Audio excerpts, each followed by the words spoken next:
এমন রাস্তায় আসলাম, দুইটা অয়েল সিল পর্যন্ত কেটে গেল, ডিস্ক পর্যন্ত মাখাই গেছে। অনেক দিন পরে ফেরিঘাটের ফিল নিলাম। এক সময় তো এইভাবেই ফেরিঘাটে আসতাম যেতাম। দেখেন বন্ধুরা, কত সিগাল আসছে। এখন বাজে 8:30। প্রচুর কুয়াশা পড়েছে। গ্রামে যেভাবে কুয়াশা পড়ে ঠিক সেইভাবেই আমি হেডলাইট অন করে রেখেছি। কুয়াশার মধ্যে গাড়িগুলাই উল্টা ভাবে আসলে এগুলো হচ্ছে অ্যাক্সিডেন্ট একটা কারণ। সব গাড়ি উল্টা দিকে ঢুকতেছে। সাইড লেন দিয়ে যাই। বন্ধুরা, আমার সাথে আমার মেয়ে রয়েছে। টু ফরিদপুর যাব, আমাদের একটা ট্যুর প্ল্যান রয়েছে। তো 8:30 বাজলেও মনে হচ্ছে যে সকাল 5টা। এখন কুয়াশা, অন্ধকার, সূর্য দেখা নেই, প্রচুর কুয়াশা। ভিজুয়ালি আমি হয়তো 20 হাত পর্যন্ত ক্লিয়ার দেখতে পাচ্ছি। 10-15 বছরে এই ধরনের কুয়াশা খুব বেশি একটা দেখি নাই বললেই চলে আমার অভিজ্ঞতায়।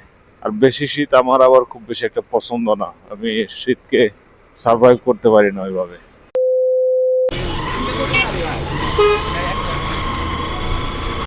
বাইকার্স, এই মুহূর্তে আছি ধামরাই পৌরসভার শেষ প্রান্তে। তো এখানে হচ্ছে পুলিশের চেকপোস্ট বসেছে, সব মোটরসাইকেলের কাগজপত্র চেক করছে। যেহেতু বর্তমানে হচ্ছে যে বিভিন্ন ধরনের আইন শৃঙ্খলা অবনতি এবং হাতি হত্যাকাণ্ডের বিষয়ে বাইকের উপরে খুব নজরদারি মনে হচ্ছে এই রোডে। এই রাস্তার অবস্থাটা খুব খারাপ। পদ্মা সেতু হওয়ার পরে এই রাস্তায় আর আসি নাই, জানতাম যে রাস্তায় কাজ হচ্ছে, কিন্তু আজকে যতটুকু আসলাম ততটুকু দেখলাম যে রাস্তার খুবই বেহাল অবস্থা। যেখানে যেখানে ভাঙছে গর্ত, সেখানে সেখানে যে পুডিং করতেছে, কিন্তু রাস্তা সেই আগের যে সাবেক রাস্তা, সেই সাবেক রাস্তায় রয়েছে।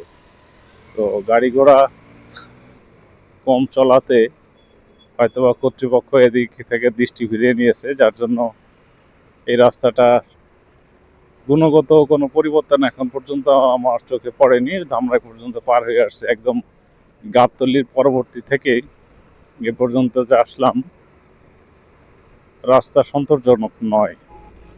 কোনটা সাইড রোড, কোনটা কি রোড, কোনটা বুঝতে পারতেছি না।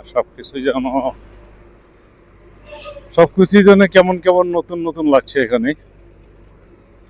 এই ডাইনে বামে বাই রোড, সাব রোড, মাঝখান দিয়ে আবার মাঝখান দিয়ে অটো রিক্সা, সিএনজি। বাইকার্স, দেখেন রাস্তার কি অবস্থা। এক পুরোনো রাস্তার উপরে জাস্ট পিচ দিয়ে আর খোয়া ফেলে দিয়ে গেছে, আস্তে আস্তে খোয়া। মানে চাক্কার মনে করেন 12টা সারা, ঠিক আছে। চাক্কা এই রাস্তায় যদি গাড়ি 6 মাস চলে, তাহলে চাক্কা নিশ্চিত 6 মাসে চেঞ্জ করতে হবে। ধামরাইয়ের পর থেকে চলে আসলাম প্রায় 15-20 কিলো, সব এই একই অবস্থা। চালানো যাচ্ছে না, প্রচুর ভাইব্রেশন হচ্ছে। দুই চাক্কা খালি বলের মতো বাউন্স করছে। এখানে মাওয়া দিয়ে দেরি হবে দেখে গেলাম না, কিন্তু এদিক দিয়ে তো দেখছি যে এসে কোনো লাভ হয়নি, একই অবস্থা। ওদিক দিয়ে গেলে এদিকে আবার ফেরির একটা বিড়ম্বনা আছে, ফেরিঘাটে যে কতক্ষণ বসে থাকা লাগবে।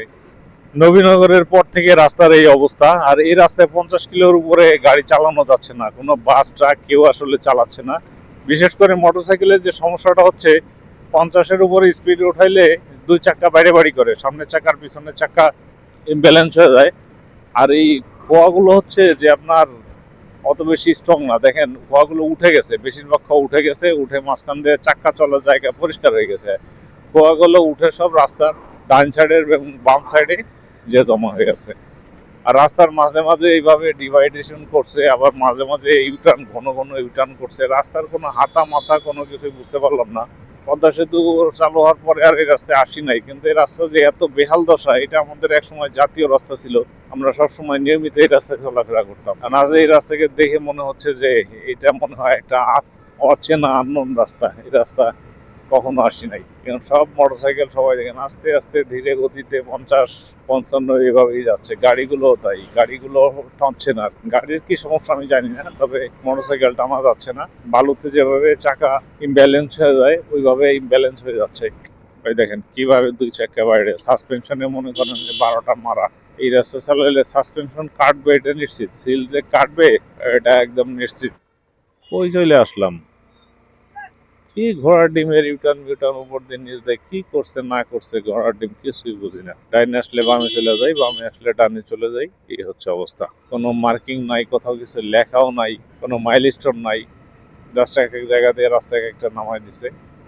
রাস্তার সাইডে যে যাবো সব, তাও যাওয়ার কোনো উপায় নাই। দেখেন সাইডে এগুলো আছে সব আগলা পাথর। হাত দিয়ে হ্যান্ডেল মানে লুজ করার কোনো সুযোগই নাই। হ্যান্ডেল 1 সেকেন্ডের জন্য লুজ করতে পারবো না, কারণ এমন ভাবে ভাইব্রেশন হচ্ছে। বাইকার্স, আমরা পদ্মার খুব কাছাকাছি চলে এসেছি, পাটুরিয়ার খুব নিকটেই রয়েছে এই মুহূর্তে। আমাদের রাস্তার দুই পাশে রয়েছে বিভিন্ন ফসলের ক্ষেত। তো মানিকগঞ্জ একটা ঐতিহ্যবাহী জেলা, কিন্তু মানিকগঞ্জে কয়েকটা রাজবাড়ি ছাড়া তেমন দেখার কোনো দর্শনীয় স্থান নেই। এই ধান ক্ষেত, সরিষার ক্ষেত, দুই সাইডে একটা গ্রামীণ গ্রামীণ গ্রামীণ ভাইব দিচ্ছে। দেখো দুই পাশে কত সরিষার ক্ষেত।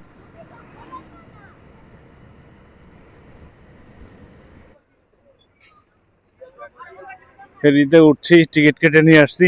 আম্মু টিকিট দাও তো, টিকিট দাও। না, এখন তো আমরা উঠবো, এখন আর সামনে থাকবো কেন?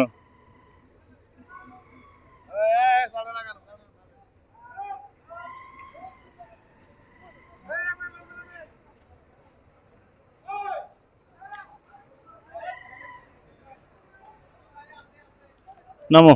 অবশেষে অনেক হাঙ্গামা করে ফেরিতে উঠলাম। এই ঘাটে যে এখনো এত ভিড় হয় এই জানা ছিল না। খাবে? ধরবে ধরবে। সিগালকে খাওয়াচ্ছি। তুমি মুড়ি দাও, দেখো মুড়িও খাবে। দেখেন বন্ধুরা, কত সিগাল আসছে। তো সেন্ট মার্টিন যাওয়ার একটা ফিল, টেকনাফ থেকে যখন সেন্ট মার্টিনে পর্যটকরা যায় তখন এই ধরনের একটা ফিল পাওয়া যায়। ওইখানে খাবার বিক্রিও করে, মানুষ খাবার খাওয়ায়। অনেকগুলো সিগাল আমাদের ফেরির সাথে সাথে যাচ্ছে। তো পদ্মা নদীতেই হচ্ছে যে আমরা সেন্ট মার্টিনে একটা ফিল পেয়ে যাচ্ছে এখানে।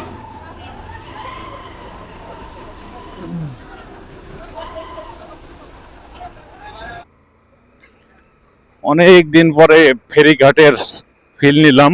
এক সময় তো এইভাবেই ফেরিঘাটে আসতাম যেতাম। তো পদ্মা সেতু হওয়ার পরে তো আর এদিকে আসিনি। আজকে একটা সঙ্গত কারণেই ফরিদপুর যেতে হচ্ছে, যেটা আপনাদের সাথে শেয়ার করলাম। যার জন্য হচ্ছে যে এই ফেরিঘাটে আসা, গোয়ালন্দ মোড়। কোন এক সময় এখানে অনেক জাঁকজমক ছিল, এই দুই সাইডের এই দোকানপাট গুলো সবসময় চলতো। এখানে রুটি, পরোটা, ভাজি, হোটেল। সময়ের বিবর্তনে এখন অনেক কিছুই হারিয়ে গেছে, কারণ এখন বেশিরভাগ গাড়ি হচ্ছে মাওয়া দিয়ে, পদ্মা সেতু দিয়ে যাতায়াত করে। এদিকে কুষ্টিয়া, ঝিনাইদহ, রাজবাড়ির কিছু গাড়ি, যশোর কিছু গাড়ি যায়। আগের তুলনায় যদি বলা হয় তাহলে 25% গাড়ি যায়, আর 75% গাড়ি এখন ওদিক দিয়ে যায়। যার জন্য এই ঘাটের সেই পুরোনো জৌলুস আর আগের মতো নেই। আগে এখানে হাজার হাজার ট্রাকের সারি থাকতো, শত শত বাস থাকতো, হাজার হাজার মানুষ থাকতো। সেগুলা এখন অনেকটাই কমে গেছে, অনেক কোলাহল মুক্ত। তো যাই হোক, এখন আমরা চলে আসছি গোয়ালন্দ ঘাটে। এখান থেকে ফরিদপুর আর হয়তো ঘন্টা খানিক লাগবে। তো কুয়াশা কিন্তু হালকা হালকা পড়ে গেছে।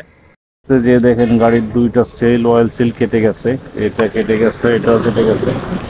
সব তেল পড়ে ডিস্ক পর্যন্ত মাখাই গেছে। এমন রাস্তায় আসলাম, দুইটা অয়েল সিল পর্যন্ত কেটে গেল। কেউ করডাঙ্গের রাস্তায় অয়েল সিল কাটলো না, অথচ এই রাস্তায় অয়েল সিল কেটে গেল। রাস্তার কি অবস্থা! এখন রয়েছি গোয়ালন্দ মোড়। কিছুদিন আগে যে নুরা পাগলার একটা ঘটনা ঘটলো তৌহিদি জনতার ব্যানারে, এই নিকটেই সেই জায়গাটা হবে। এটা সেই গোয়ালন্দ মোড়। এটা ডানের দিকে যায় রাজবাড়ি, কুষ্টিয়া, পাবনা ওদিকে, আর এদিকে যাওয়া হচ্ছে ফরিদপুর, ঝিনাইদহ, যশোর। সন্ধ্যা হয়ে গেছে, দেখেন আশেপাশে কি পরিমাণ কুয়াশা পড়ছে। কুয়াশার জন্য এখনই কিছু দেখা যাচ্ছে না। 1 hour later. গাইস, অবশেষে আমরা ফরিদপুরে পা রেখেছি। পা রাখিনি এখন পর্যন্ত, বাইকের চাকা রেখেছি। স্ট্রাগলিং রাস্তায় রাইড করে অবশেষে আসলাম। এই সামনে ফরিদপুর নিউ মার্কেট, ফরিদপুরের প্রাণ কেন্দ্র বলা যায় এখানে।